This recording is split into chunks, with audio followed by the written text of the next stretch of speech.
I come from Vienna, so I had a very, very far ride. I took a 2-hour train ride.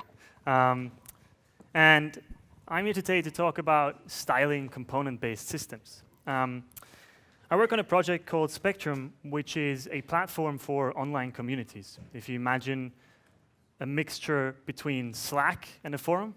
I made it because I needed a place for my open source project's communities to go, and there wasn't really a good solution. So that's where Spectrum comes from. I want to start by telling you a little story. In October 2016, I was on the other side of the planet in Australia. And I was there for some friends, and I went out with a friend of mine called Sharky, and he showed me this really shady, hidden whiskey bar, which apparently serves some of the best whiskey in the world. It's called Uncle Ming's, I think. And so you go down into this unmarked stairwell, and then you go through red curtains and into this really dark cellar room, and there's a bar, and they sell you really good Chinese food like dumplings and tempura, and some of the best whiskey you can get on the planet, apparently. I have no idea about whiskey, so I just went with Sharky there. And then Sharky said, another friend of mine is also coming into whiskey. And I said, well, that's nice. And then eventually that friend came, and that friend was Glenn Matter. If you know Glenn, he's one of the creators of CSS modules. And I'd never met Glenn before, and of course, him being the creator of CSS modules, I started talking to him about CSS, obviously, because what else do you talk to him about, right? And the thing was that at the time, the company I was at, we were building this component library with React called Elemental UI. But the problem was that we built it with less, which meant that anybody who used that component library had to also have less configured, right? Because we shipped less files and you had to compile them somehow. So that was not very ideal because we wanted people to just be able to use our button. We didn't want them to have to add Webpack to the setup if they weren't using it. We didn't want them to have to add the less loader to the setup if they didn't want to use less, right? That didn't make any sense. And so we'd been thinking about this problem for a while, but hadn't really arrived at a good solution. On top of that, we wanted the components to be reskinnable, right? We wanted people to be able to quickly just change the entire color scheme, for example, to make it fit their application.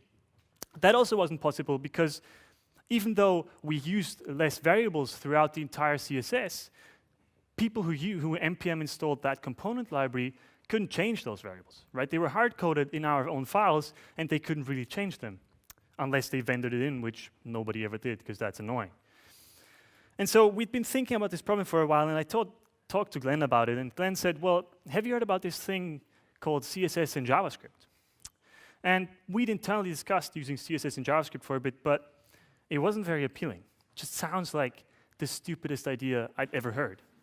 Honestly, like, who would put CSS into JavaScript, right? Those are two separate languages. Why would you ever do that?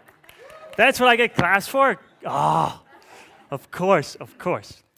But when you think about it, it will make everything much easier because you can publish CSS in JavaScript to npm. And when people use our button, they don't have to care about how specifically to include our CSS into their setup, right? CSS in JavaScript takes care of injecting it automatically. So that was great. And on top of that, it's dynamic. So theoretically, we should easily be able to add theming to our components that could be changed at runtime if people wanted to. The problem was that none of the existing libraries that did CSS in JavaScript were great. And I don't mean to put those people down because there was a ton of experimentation going on, and the people who built those libraries did a really good job, just none fit our own needs, right? They all let you write CSS as JavaScript objects, which I hate that, honestly. I don't want to write my CSS as JavaScript objects. I like CSS. I like writing CSS. I don't want to force that into JavaScript. It doesn't make any sense. But so Glenn and I talked about it, and we arrived at the conclusion that probably CSS in JavaScript is the way to go for that, because we really wanted it to be able to be shareable with everybody who wanted to use our component library, and we also really needed theming. And then we talked a bit more about components, right? And components, they have this really interesting property of hiding implementation details. And I want to explain to you what I mean with that, right? If you imagine a button component, now this is using React syntax, but it could be any component JavaScript framework you want to use, right? If you have a button component, there could be any number of states your button component could be, right? In our case, for example, we could have 3. Your standard button, a primary button because sometimes you need a bigger button because something is more important, and the disabled button, right? And as you can see, those states of our component change the HTML that is generated, right? If you want to make it disabled, you have to set the type to disabled, because otherwise people could still click on it. You always have to change the class name so that it looks bigger or it looks disabled. And this is using BEM syntax, but again, that could be any class name you wanted. But if you think about it, in the component-based systems, all of those attributes, the class names and the types, they're really implementation details, right? The only person they're important for is the creator of the component. If you create a button component, you have to worry about which specific type does that button tag have, you know? Which label does it have? How do people pass it text? Which class name does it have? But once you made that component and people can use it, it really looks more like this, right? You just render a button, a primary button, or a disabled button. As the user of a component, you don't actually care which specific class names it attaches. You don't actually care which type it attaches, right? I just want to have a disabled button, and that should do the right thing by default. I shouldn't have to worry about it as the user of a component. In the React community, that led to an interesting development, because people started using components that were solely for styling, that didn't do anything except basically wrap around a tag with a class name. These are sometimes referred to style components, but there's really no name for that pattern, no standardized name for that pattern. What I mean is, if you think about a grid system, right? Traditionally, you would have a div class name equals row. And then you would have a div class name equals col-5, for example, if you wanted to have 5 columns. And you would use these class names throughout your application.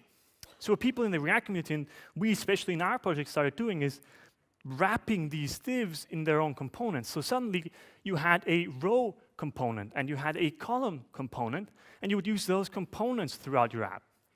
The benefit of that is that you could change the implementation at any point, right? I could switch from floats to flexbox to CSS grid without the users of the component ever having to know that I even switched, right?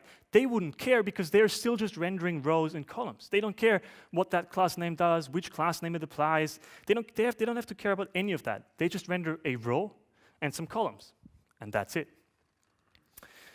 So Glenn and I talked about all of these things, and we talked about, you know, CSS modules and CSS and JavaScript, and we realized that maybe, just maybe, it makes sense to always do styling at the component level.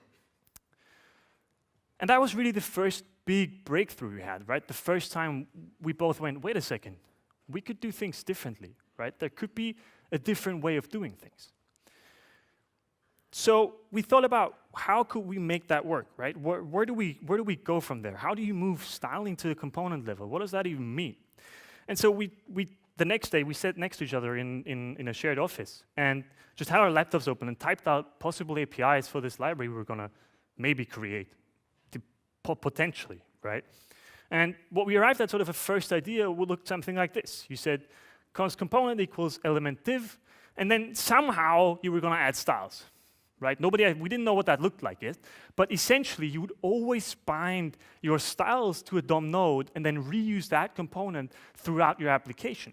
Like a grid component, for example, would render a div with some column component would render a div with some styles that made it a column, or a row component, for example.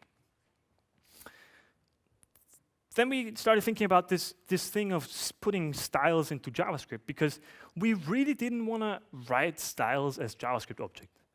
That was just extremely unappealing to us. We had designers who knew how to write CSS, and we didn't want to have to teach them JavaScript just to do the things they've been doing for years already.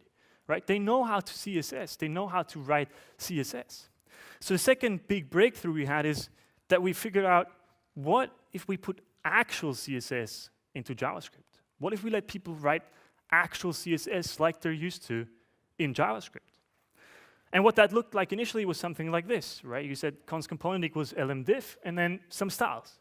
And what that would generate is a component that, when rendered, renders a div tag with the styles color blue attached. Now, it's important to note that we didn't attach this as inline styles. CSS in JavaScript has nothing to do with inline styles. Instead, what we do is we take that string of CSS and we inject it in a style tag in the head of the DOM.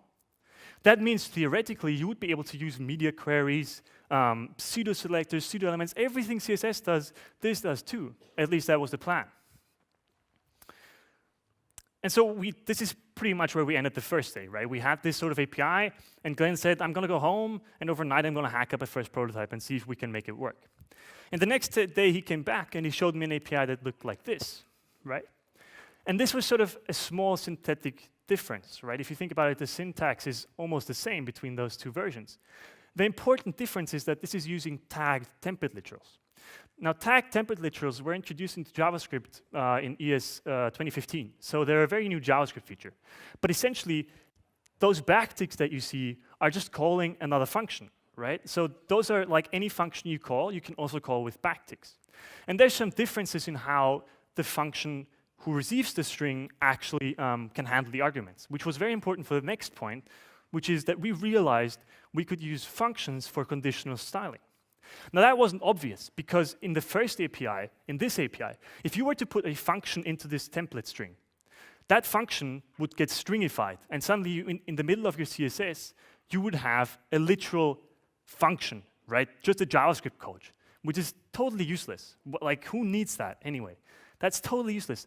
But the nice thing about tagged template literals is that if you put a function in here, that function, we actually get that function and we can call it, which means we can do this, where we pass you the properties in that function, and then you can change your styling based on the properties passed to the component, right?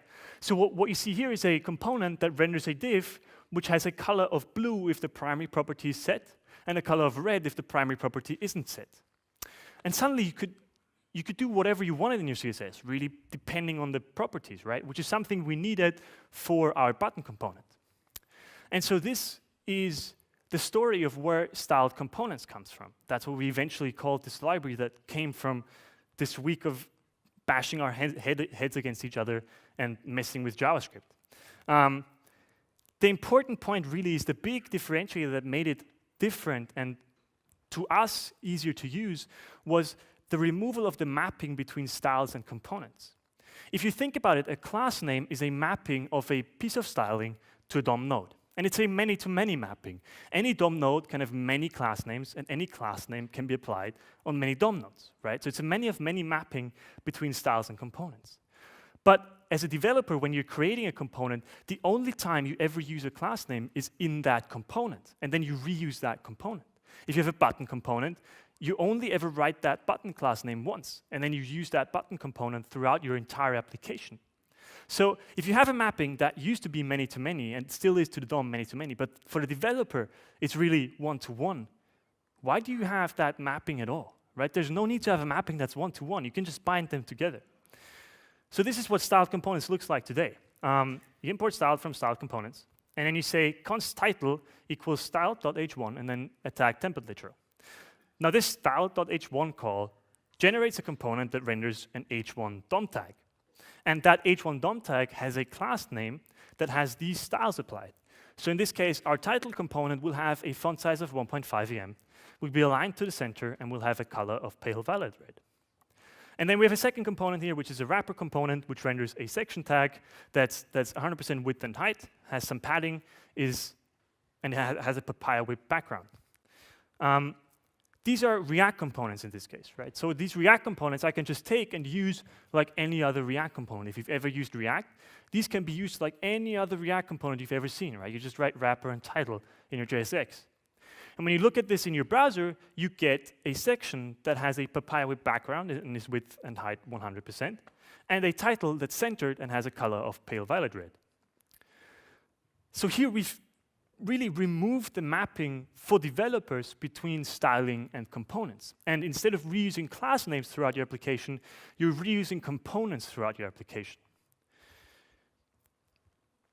As you could see, you can write actual CSS. And I mean actual CSS, right? This string that you pass us is taken, parsed, and then injected into a style tag in the head of the DOM. That means whatever CSS feature you want to use, you can use. It's just CSS. There's nothing special about it, right? You're still just using CSS.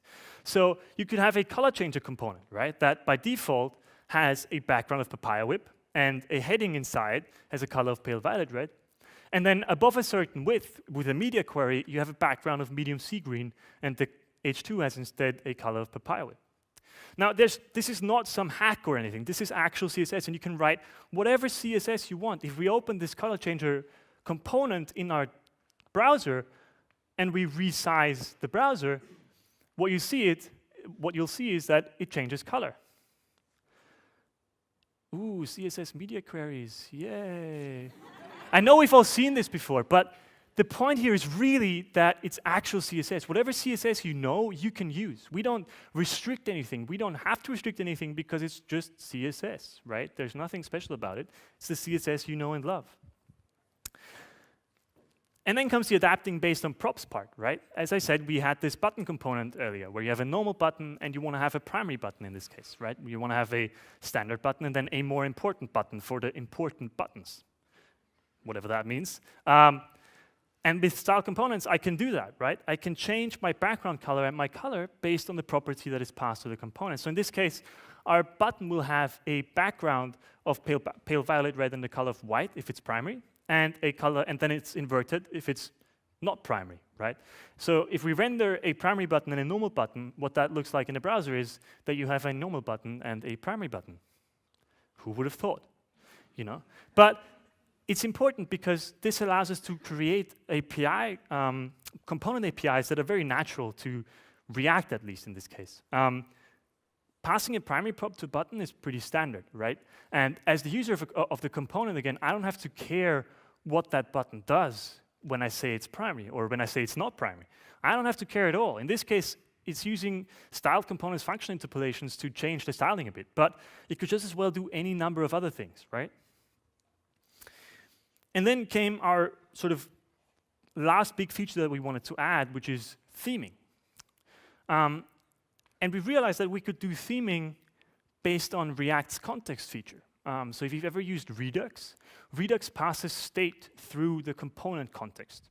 And when you connect the component, that connection takes your theme from the context and injects it into the component. We do the exact same thing, except rather than providing you state, we provide you with a theme. So you can import this theme provider component, and you can define your theme, and that can be anything you want, right? It doesn't matter what that theme says. That's totally up to you. You have full freedom there. In our case, we're just going to say that our primary color is pale violet red. And then you wrap either your entire app or smaller parts of your app in a theme provider that provides the app with that theme. And then in our button, what we can do is we can say, we want our background to be whatever the primary theme color is, right? Makes sense. We're just taking that from the props, saying props.theme.primary. Whatever theme is provided to the button, that will be its background color. So when we look at this in the browser, of course, it's going to have a pale violet red background color because that's our primary color in our theme. But then you can also have multiple themes, right? Let's say you have a sidebar and a main app, and you want them to look different. So in our case, we're going to have a red theme and a blue theme that, for some reason, makes things green.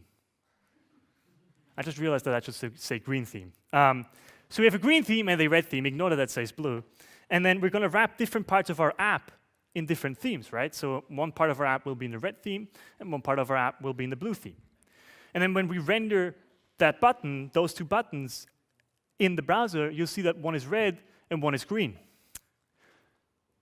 Again, this is not like mind-bendingly awesome, but if you think about the implication, my button declaration didn't have to change at all. I didn't have to tell my button manually that, hey, you're in a green area, you're in a red area, change your color. No, it just happens automatically depending on where that button is rendered, right? This works because it uses React's context feature. This works as many levels of components deep as you want, right? You could have a div and another component, and another div and another component, and you can have as many layers of components as you want, and that button will still be red if there's somewhere up the tree a red theme provider.